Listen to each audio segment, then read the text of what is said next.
महात्मा बुद्ध प्रवचन सभा में आकर मौन बैठ गए। शिष्य समुदाय उनके इस मौन के कारण चिंतित हुए कि कहीं वे अस्वस्थ तो नहीं है।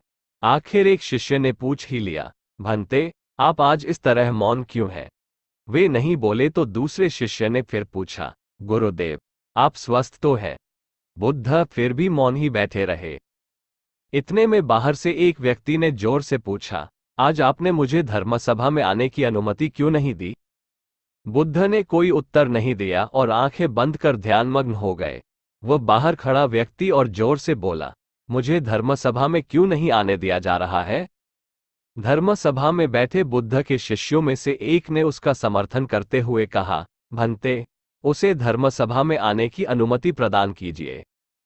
महात्मा बुद्ध ने आंखें खोली और बोले, नहीं, उसे अनुमति नहीं दी जा सकती है क्योंकि वह अछूत है।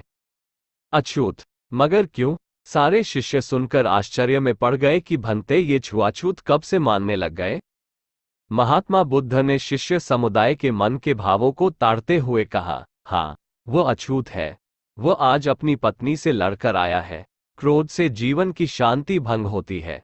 क्रोधी व्यक्ति मानसिक हिंसा करता है। इस क्रोध के कारण ही शारीरिक हिंसा होती है। क्रोध करने वाला अछूत होता है क्योंकि उसकी विचार तरंगे दूसरों को भी प्रभावित करती है। उसे आज धर्मसभा से बाहर ही रहना चाहिए। उसे वहां खड़े रहकर पश्चाताप की अग्नि में तपकर शुद्ध होना चाहिए। शिष्यगण समझ गए कि अस्पृश्यता क्या है और अछूत कौन है। उस व्यक्ति को भी बहुत पश्चाताप हुआ। उसने कभी भी क्रोध न करने का प्रण लिया। बुद्ध ने उसे धर्मसभा में आने की अनुमति प्रदान की। मुख्य पृष्ठ, गौतम बुद्ध से संबंधित कहानियां। कवि। एक होरीराम ने दोनों बैलों को सानी पानी देकर अपनी स्त्री धनिया से कहा, गोबर को ऊख गोड़ने भेज देना, मैं न जाने कब लौटूं, जरा मेरी लाठी दे दे। धनिया के दोनों हाथ गोबर से भरे थे। उपले पात कर आई थी। बोली, अरे, कुछ रस पानी तो कर लो, ऐसी जल्दी क्या है? होरी ने अपने झुर्रियों से भरे हुए माथे को सिकोड़कर कहा, तुझे रस पानी की पड़ी है। मुझे ये चिंता है कि अबेर हो गई तो मालिक से भेंट न होगी। स्नान पूजा करने लगेंगे तो घंटों बैठे बीत जाएगा। इसी से तो कहती हूं, कुछ जलपान कर लो, और आज न जाओगे तो कौन हर्ज होगा?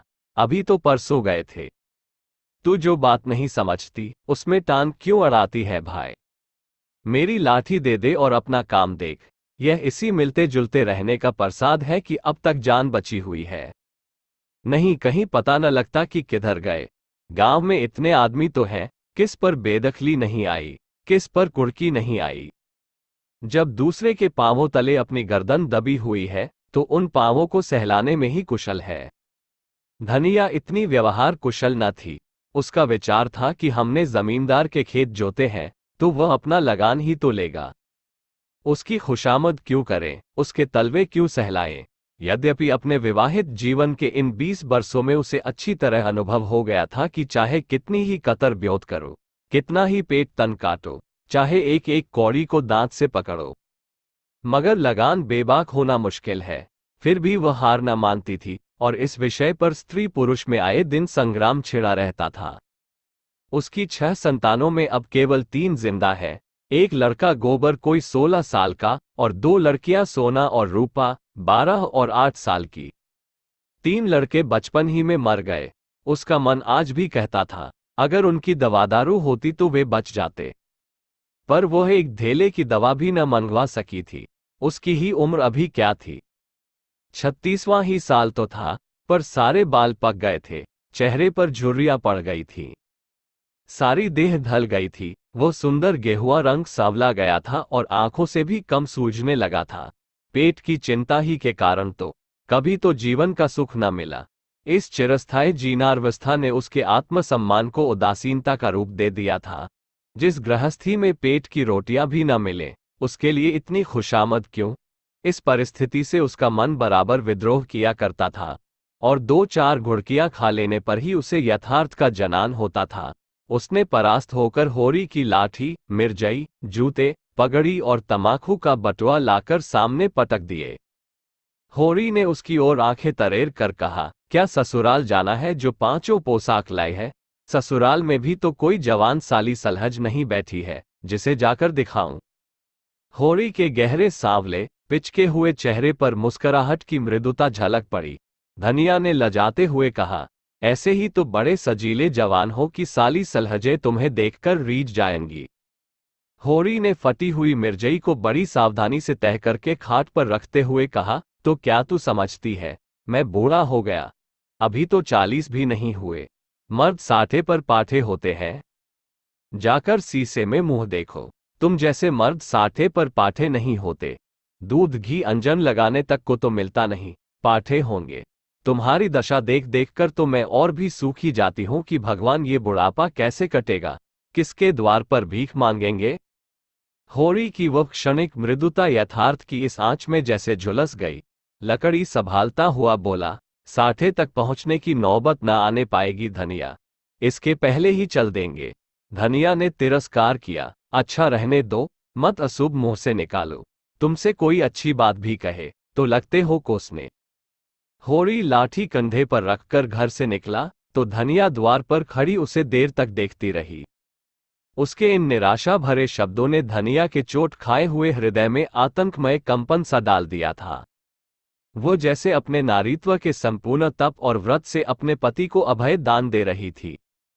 उसके अंतःकरण से जैसे आशीर्वादों का व्यूह सा निकलकर होरी को अपने अंदर छिपाए लेता था।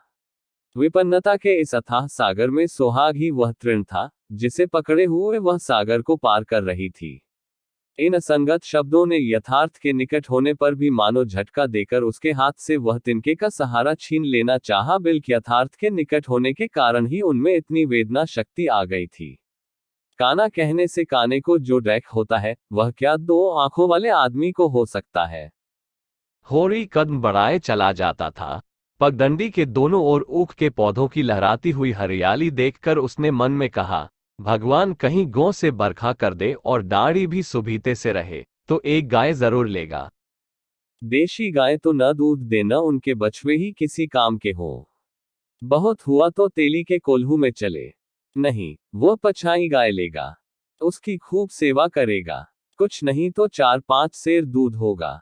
गोबर दूध के लिए तरस तरस कर रह जाता है। इस उम्र में न खाया पिया तो फिर कब खाएगा?